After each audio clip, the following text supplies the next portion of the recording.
Welcome and thank you for joining us today for our class on financial planning for a tax-free retirement. So today we're going to talk about our firm, Harman Rogowski and Associates, and just give a brief introduction to what we do and how we assist our clients. Next, we're going to talk through just our long-term tax outlook. So we're going to talk about our projections for the intermediate term and long-term future for how we believe taxes will look. Next, we're going to talk through our approach to financial planning and helping our clients prepare for tax and retirement and the implementation steps that we typically take to help our clients get on track for their plan. Next, we'll do just a quick case study on tax and financial planning. Then we're going to go through some tips for financial planning and just basic investing that we provide to all of our clients. And we'd ask that you try to hold your questions until the end. We will provide information on how to contact us or how to schedule a meeting if that's something that you'd like to do, to meet one-on-one with our team. So our firm is Harman Rogowski and Associates. We're a financial planning, investment advisory, tax, and accounting firm. To contact us, this is our information if you'd like to take down. We do accept phone calls. You can send us an email. There is a text message line for scheduling appointments. Then you can also visit us. We're located in McKinney, Texas. So our mission is to help our clients achieve their financial goals through integrated and holistic advice on investments, retirement, insurance, and tax. We're born from a merger of an accounting and tax firm, John Harman CPA, which was founded in 2008, and Harman Rogowski and Associates, which was founded in 2013, which is the investment advisory arm. So what we do that really differentiates us is we work with clients and we really try to look at the whole picture and to really condense this down to 3 services. So the first is financial planning, which is where we look at how much money do you have saved? How much do you think you're going to be spending in the future? We really look at your specific circumstance and try to understand the tax and financial implications for your future and try to help you plan around what you need to do today to make sure that you're going to accomplish your goals in the future. We also help with tax filing and planning, and also do small business accounting if you're a business owner. And then in terms of investment advice, our team provides active management for your investment portfolio. We are a fiduciary advisor. We don't charge commission. And most of our clients work with Charles Schwab. That's the bank that actually holds their assets, and we provide the investment advice and oversight of your portfolio as you manage your investments, in different market environments and economic environments. So a little bit about myself. My name is Daniel Rogowski. I graduated from Harvard University with a degree in economics. I'm currently completing an MBA at Rice University with concentrations in investment management and finance. I'm an Eagle Scout. I have my Series 7, Series 65, and Series 63 examinations. And I have over 10 years experience as a financial advisor, previously with Merrill Lynch and Bank of America. My real passions are around economics, monetary policy, and emerging markets. And I think this is really a subject that's extremely important in current investment environment, is understanding what the Federal Reserve is doing, what the government's doing with monetary policy, and how that affects what you're doing with your investments. So, going back to 2008, the Federal Reserve has been really stimulating the economy first, with quantitative easing to get us out of the recession in 2008. And then more recently with COVID-19, they've introduced some direct stimulus measures, PPP loans and stimulus checks to try to, pull us out of any financial crisis or recession that could have occurred because of the pandemic. And our approach is that we believe what the Federal Reserve is doing, what the government's doing, these different types of stimulus measures and money printing, if you will, they really impact how we invest our money. They impact the asset classes that we hold. And so my passion is really studying what's going on in the economy. What are the measures that the government is taking to, counteract any issues in the economy? And how does that affect what we're going to do with your investment portfolio? What are the directives that we're going to give to Charles Schwab in terms of how your money is invested?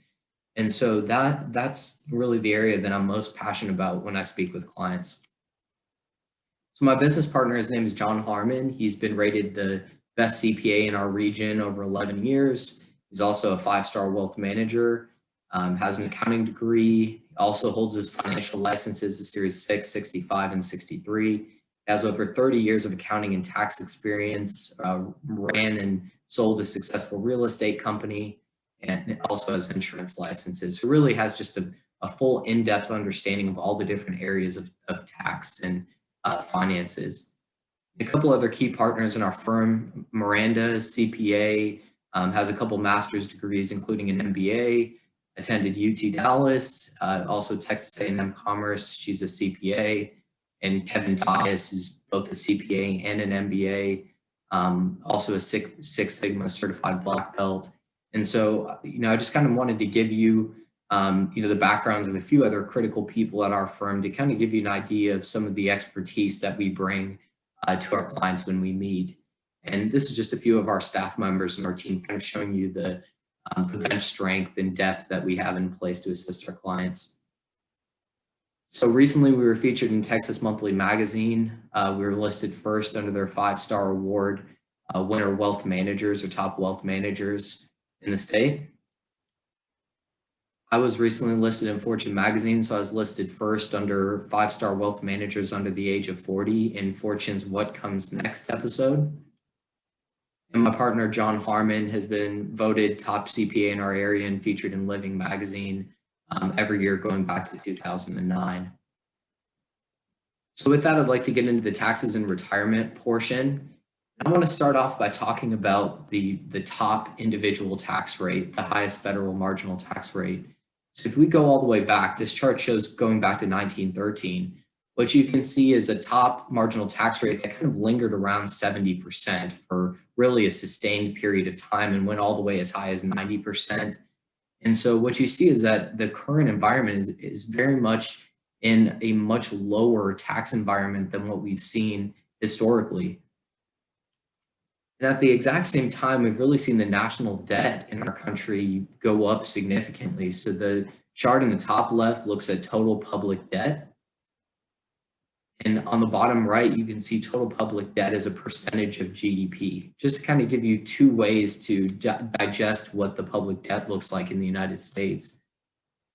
Really, the big implication is that you've seen a significant run up in total public debt, especially if you look at the growth of public debt going back to 2008 when we had all the rounds of quantitative easing. And then, recently with the COVID-19 stimulus, you can see the amount of money that the government has had to borrow really to subsidize everything that's going on and offset any of the economic downturns that have occurred. And so as we look at these two factors, so we look at the national debt and we look at where tax rates have been historically, our feeling is that we're most likely going to be in a rising tax rate environment for the foreseeable future. By 2022, just to kind of give you a key statistic that we have in the back of our minds, it's projected that 92 cents of each tax dollar will go to just one of 4 programs: Social Security, Medicare, Medicaid, and interest on the national debt. So when you take those factors in mind with all the other things that we spend money on, whether it's defense or really any other government program that's being implemented, our feeling is that the tax base, meaning the amount of money that the government needs to receive from taxation, needs to increase to keep up with the budget deficits and servicing this large national debt. And the only way that they can really increase the amount of money that they're receiving or their tax base is by increasing tax rates. We feeling that it will come in a combination of corporate tax hikes as well as tax rates for individuals increasing. And when we look at taxes from 1936 to 1981, the top federal income tax rate never went below 70%. And today we're at 37%. So it's tax rates right now are significantly lower than they have been historically. And so our target is to try to help our clients achieve a tax-free retirement. And, if we can, we'd like to mitigate taxes to the greatest extent possible. For some people, tax-free isn't really attainable, but, we want to find ways to bring down tax. And, just 2 books that I wanted to mention that we were inspired by. I'm a big Dave Ramsey follower, though, his is more on budgeting and, being prudent with your spending.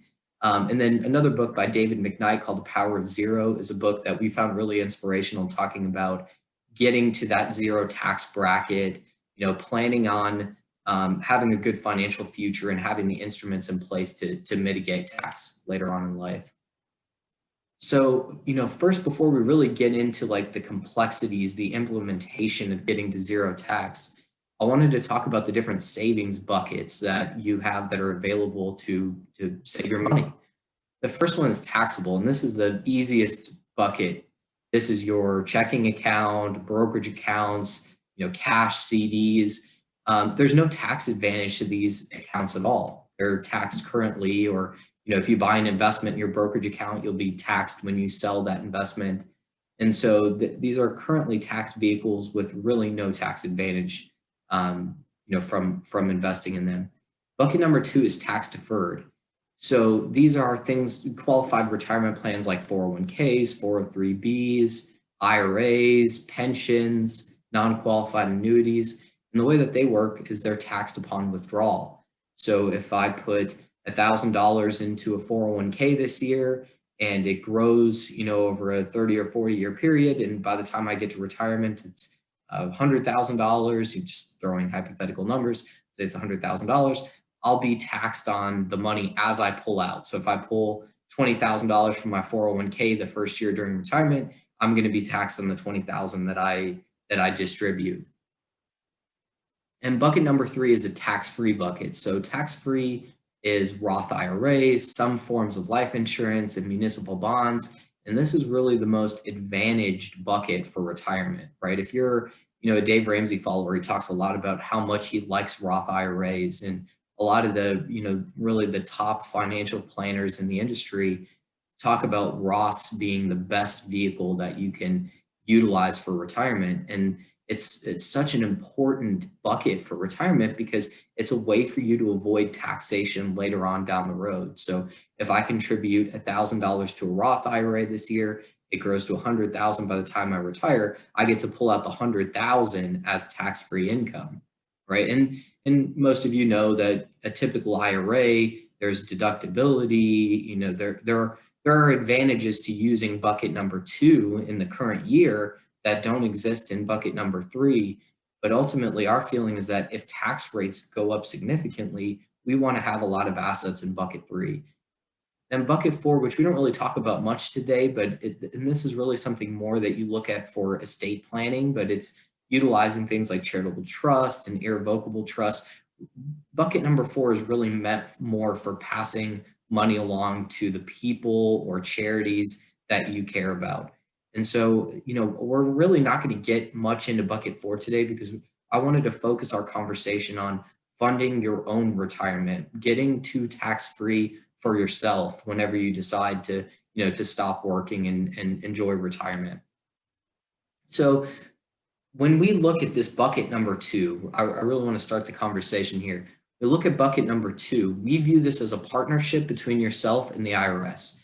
You put money into bucket number two today, and the IRS has a claim to a portion of that money at some point in the future.